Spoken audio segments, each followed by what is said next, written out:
Hello दोस्तों, कैसे हैं आप लोग। मैं अभिषेक हाजिर हूं भूगोल की श्रृंखला का नया टॉपिक लेकर। दोस्तों, इससे पहले हमने बात की थी भारत के उत्तरी अपवाह तंत्र के बारे में, जिसमें अपन ने जाना था गंगा क्षेत्र का, ब्रह्मपुत्र क्षेत्र का और सिंधु नदी तंत्र का। ठीक है ना। तो गंगा नदी तंत्र का अपवाह तंत्र, सिंधु नदी एवं ब्रह्मपुत्र के बारे में मैंने आपको बता दिया था, जो कि उत्तर भारत की नदियों में से एक थी। अब आज हम बात करेंगे प्रायद्वीपीय भारत की नदियों के बारे में। दोस्तों, यहाँ पे मैं एक चीज़ आपको बताना चाहूँगा कि जो उत्तरी भारत की नदियाँ हैं उन्हें सदा नीरा के नाम से भी जाना जाता है। सदा नीरा का मतलब होता है जिसमें वर्ष भर पानी होता है।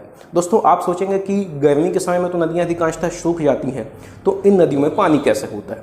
तो दोस्तों, बस यही अंतर है उत्तर भारत की नदियों और दक्षिण भारत की नदियों में। दक्षिण भारत की नदियां सदा नीरा नहीं होती हैं क्योंकि इसमें वर्ष भर पानी नहीं होता।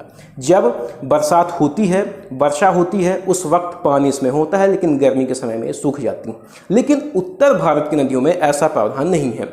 उत्तर भारत की जो नदियां होती हैं वो किसी न किसी ग्लेशियर से, बर्फीली पहाड़ियों से निकलती हैं। तो जब गर्मी का मौसम आता है तो गर्मी के समय में वे पहाड़ियां अपने बर्फ को पिघलाना शुरू कर देती हैं और पिघली हुई बर्फ नदियों के माध्यम से पानी को बढ़ा देती है। तो दोस्तों, आपने देखा होगा कि जो उत्तर भारत की नदियां हैं, बहुत सारी ऐसी नदियां हैं जो गर्मी के वक्त बाढ़ की पोजीशन में आ जाती हैं। तो इसलिए उन्हें सदा नीरा कहा जाता है क्योंकि उसमें वर्ष भर जल होता है। लेकिन आज जिन नदियों की हम बात करने वाले हैं उसमें वर्ष भर जल नहीं होता है, इसलिए उन्हें सदा नीरा नदियाँ नहीं कहा जाता है। ओके दोस्तों, उम्मीद है मुझे समझ में आया होगा। अब हम बात करेंगे प्रायद्वीपीय भारत की नदियों के बारे में, जिन्हें हम दो भागों में बांटकर पढ़ते हैं। दोस्तों, पहला है अरब सागर में गिरने वाली नदियां और दूसरा है बंगाल की खाड़ी में गिरने वाली नदियां।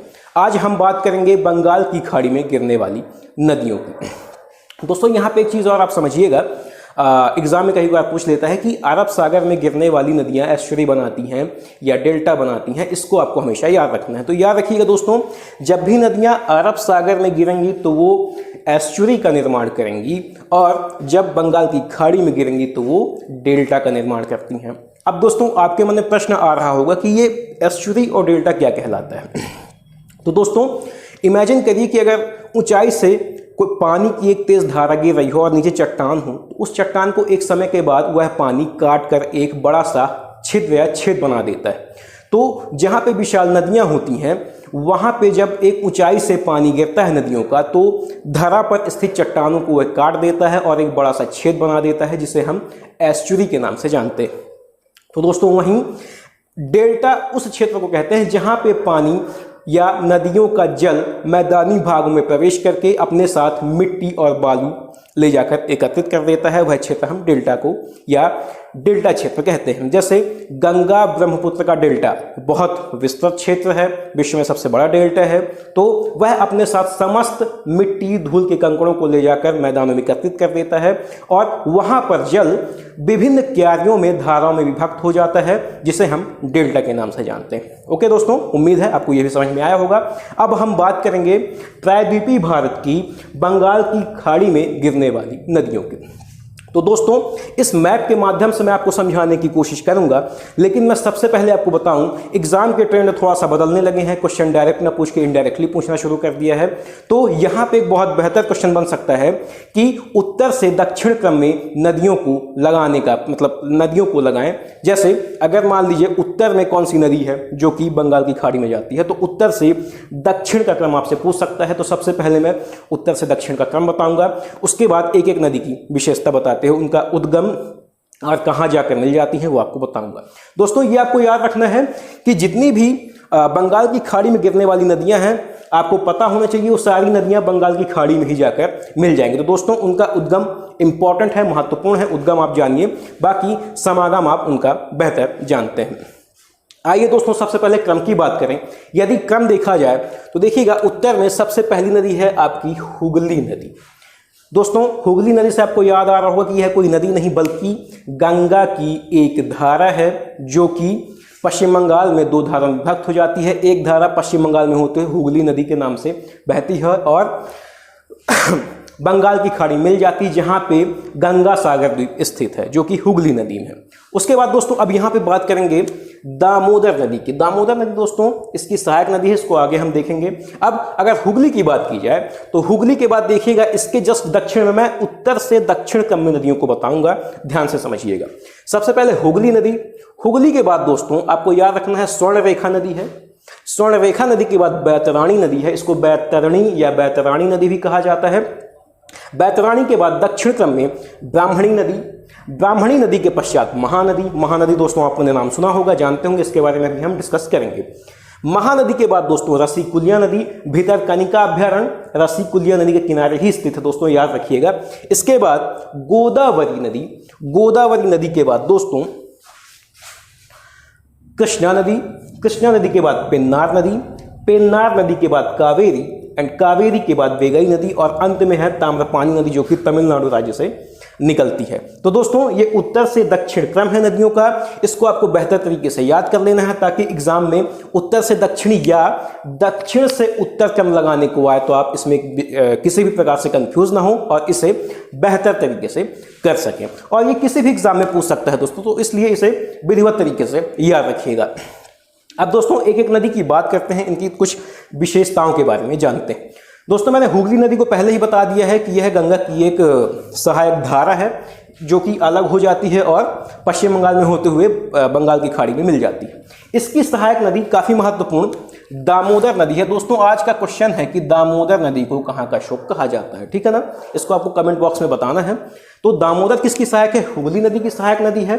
इसके बाद दोस्तों अगली है स्वर्णरेखा नदी जो कि रांची के पठार से निकलती है और बंगाल की खाड़ी में मिल जाती है। स्वर्णरेखा नदी आपको लग रहा होगा स्वर्णरेखा नाम क्यों है, क्योंकि यह नदी चूंकि धूप पड़ती है इसमें तो धूप के कारण इसमें चाक उत्पन्न होती है, इस पर जो रेत वगैरह होती है जिसके कारण यह चमक फेंकती है, इस कारण इसे स्वर्ण नदी के नाम से भी या स्वर्णरेखा नदी के नाम से भी जानते हैं। इसके बाद दोस्तों बैतरानी नदी है जो कि छोटा नागपुर पठार के आसपास के क्षेत्र गड़जात पहाड़ी के नाम से या फिर गड़जात पहाड़ी से उद्गमित होती है और बंगाल की खाड़ी में जाकर मिल जाती है।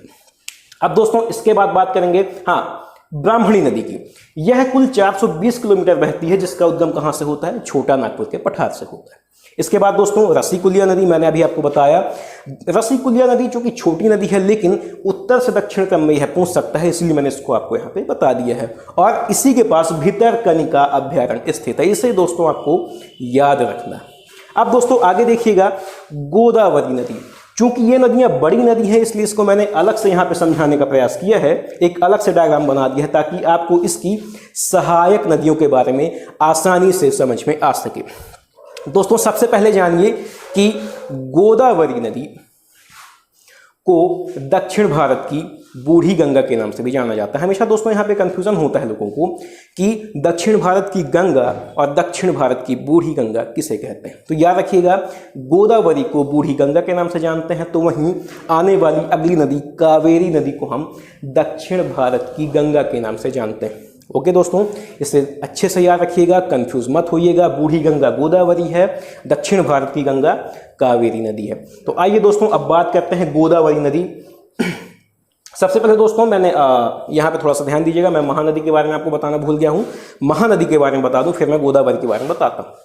दोस्तों देखिएगा महानदी की अगर बाएं किनारे की बात की जाए तो इस बाएं किनारे से 3 नदियां इस पे आकर मिलती हैं। एक सोवेनाथ नदी है, उसके बाद हासो और मंद, ये 3 नदियां महानदी के बाएं किनारे से आकर मिलती हैं। तो वहीं दाएं किनारे से मिलने वाली नदियों में तेल तथा ओंग नदी है। और दोस्तों एक चीज और याद रखना है, हीराकुंड बांध इसी महानदी में ही स्थित है। दोस्तों जब मैं बांध का डैम का सेपरेट वीडियो बनाऊंगा तो वहां पे आपको बेहतर तरीके से इसे समझाऊंगा, ठीक है। यहाँ पे सिर्फ मैं नदियों के बारे में आपको बता रहा हूं। अब दोस्तों इसके बाद देखिएगा आते हैं गोदावरी नदी में। अच्छा एक चीज और याद रखना है, महानदी की जो कुल लंबाई है वो 858 किलोमीटर है। एग्जाम में कहीं बार पूछ लेता है तो इसे क्लियर रखिएगा। अब बात करते हैं गोदावरी नदी की। देखिए गोदावरी नदी का जो उद्गम है नासिक के त्रयंबक नामक पहाड़ी से होता है। नासिक कहाँ है दोस्तों, आपको पता होना चाहिए, नासिक महाराष्ट्र में स्थित है। और त्रयंबक नामक पहाड़ी जहाँ पे प्रसिद्ध त्रयंबकेश्वर 12 ज्योतिर्लिंगों में से एक त्रयंबकेश्वर मंदिर है, वहीं के पास इसका उद्गम होता है। अब गोदावरी नदी की अगर सहायक नदियों की बात की जाए तो दोस्तों ध्यान से देखिएगा, गोदावरी की सहायक नदियों में सबसे पहले मैं बात करूंगा पेनगंगा वर्धा नदी तथा वैनगंगा नदी की। ये तीनों नदियां महत्वपूर्ण इसलिए क्योंकि इन तीनों नदियों का जहां पे संगम होता है, इस संगम को प्राणहिता के नाम से जाना जाता है। आपसे क्वेश्चन पूछ सकता है कि प्राणहिता किन तीन नदियों के संगम को कहते हैं, तो याद रखिएगा पेनगंगा, वर्धा तथा वैनगंगा जहां पर मिलती हैं उस स्थान को प्राणहिता के नाम से जाना जाता है। अब दोस्तों इसके बाद देखिएगा अगली इसकी सहायक नदी है इंद्रावती नदी और शबरी नदी, जो कि गोदावरी के बाएं किनारे से मिलती हैं। तो वहीं अगर दाएं किनारे की बात की जाए तो मंजीरा नदी इसकी प्रमुख नदी है। ठीक है फ्रेंड्स, उम्मीद करता हूं आपको समझ में आया होगा। यह मैंने आपको बता दिया है कि गोदावरी दक्षिण भारत की बूढ़ी गंगा कहलाती है और इसकी कुल लंबाई 1465 किलोमीटर। ओके दोस्तों, अब बात करते हैं कृष्णा नदी की। दक्षिण भारत में गोदावरी, कृष्णा एवं कावेरी बहुत ही महत्वपूर्ण और बड़ी नदियों में से एक है। ठीक है ना। अब हम कृष्णा नदी की बात करेंगे जो कि महाबलेश्वर नामक पहाड़ी से उद्गमित होती है और लगभग 1400 किलोमीटर बहते हुए बंगाल की खाड़ी में मिल जाती है। अब यदि इसकी सहायक नदियों की बात की जाए तो सबसे पहले बात करेंगे बाएं किनारे से मिलने वाली नदियों की। तो देखिएगा कृष्णा नदी बाएं किनारे से, इसकी प्रमुख नदी है भीमा नदी और मूसी नदी। दोस्तों हैदराबाद शहर मूसी नदी के किनारे ही स्थित है। ओके दोस्तों, और भीमा मूसी बाएं किनारे से मिलने वाली हैं, तो वहीं दाएं किनारे से मिलने वाली नदियों में घाटप्रभा, मालप्रभा, तुंगभद्रा नदी महत्वपूर्ण है। अब आपको यहां दिख रहा होगा मैंने हंगरी नदी लिखा हुआ है। हंगरी तुंगभद्रा नदी की सहायक नदी है। लोगों को हमेशा कंफ्यूजन होता है, हंगरी को वो गोदावरी नदी की सहायक बता देते हैं, जबकि ऐसा नहीं है। तुंगभद्रा की सहायक नदी हंगरी है तथा गोदावरी की सहायक तुंगभद्रा नदी है। तो दोस्तों इसे क्लियर रखना है। वेदावती इसका एक अन्य नाम है हंगरी का, इसको भी आपको याद रखना है। ठीक है दोस्तों, बाकी इसकी मैंने लंबाई बता दी है, कहाँ मिलती है ये बता दिया है, और यह भी एक विशाल डेल्टा का निर्माण करती है। ठीक है ना। इसके बाद दोस्तों बात करेंगे पेन्नार नदी की। इस नदी का उद्गम कर्नाटक की नंदी दुर्ग पहाड़ी से होता है, जो लगभग 597 किलोमीटर बहते हुए बंगाल की खाड़ी में मिल जाती है। ओके दोस्तों, अब इसके बाद बात करेंगे कावेरी नदी की। दक्षिण भारत की गंगा कहते हैं इसको। इसकी कुल लंबाई 805 किलोमीटर है और इसका उद्गम कर्नाटक के कुर्ग नामक स्थान की ब्रह्मगिरी पहाड़ी से होता है। इसको दोस्तों याद रखिएगा, कर्नाटक के कुर्ग नामक स्थान ब्रह्मगिरी पहाड़ी, यहां से इसका उद्गम हुआ। 805 किलोमीटर बहती है और बंगाल की खाड़ी में मिल जाती है। दोस्तों इसमें एक बेहतर क्वेश्चन, बहुत अच्छा क्वेश्चन बन सकता है कि कितने प्रतिशत कर्नाटक में, कितने प्रतिशत तमिलनाडु में और कितना प्रतिशत केरल में यह नदी बहती है, क्योंकि कावेरी जल विवाद काफ़ी सुर्खियों में रहा है, आपको पता होगा। तो ये राज्यों के बीच का विवाद है। तो आइए इसको देखते हैं कितने प्रतिशत है। तो दोस्तों लगभग 41% यह नदी कर्नाटक, 56% नदी यह तमिलनाडु और 3% के लगभग केरल में बहती हुई अपने जल तंत्र का निर्माण करती है और फाइनली 805 किलोमीटर बहते हुए बंगाल की खाड़ी में मिल जाती है। ओके दोस्तों, अब बात करते हैं वेगई नदी की।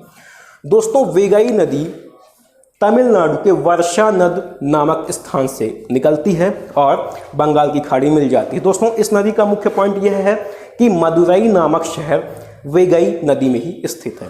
और अंत में है दोस्तों ताम्रपानी नदी, जो कि तमिलनाडु के पास स्थित अगस्त्यमलई पहाड़ी से उद्गमित होती है और अंततः तमिलनाडु में बहते हुए बंगाल की खाड़ी में मिल जाती है। तो दोस्तों यह पूरा क्रम है दक्षिण भारत की नदियों का, और दक्षिण भारत की नदियों में से बंगाल की खाड़ी में गिरने वाली नदियों का। दोस्तों नेक्स्ट वीडियो में मैं आपको बताऊंगा अरब सागर की ओर गिरने वाली नदियों के बारे में। तब तक आप इसकी एक बेहतर नोट्स बना लें, उसको लिख लें और इसे रिवाइज करें, ताकि कोई भी एग्जाम हो तो वहाँ पे आपको कन्फ्यूजन ना हो और इससे बेहतर क्वेश्चन आपको बन सके। दोस्तों वीडियो अच्छा लगा हो तो इसे लाइक करिएगा, हमारे चैनल को सब्सक्राइब करिएगा। तब तक के लिए धन्यवाद। Thank you.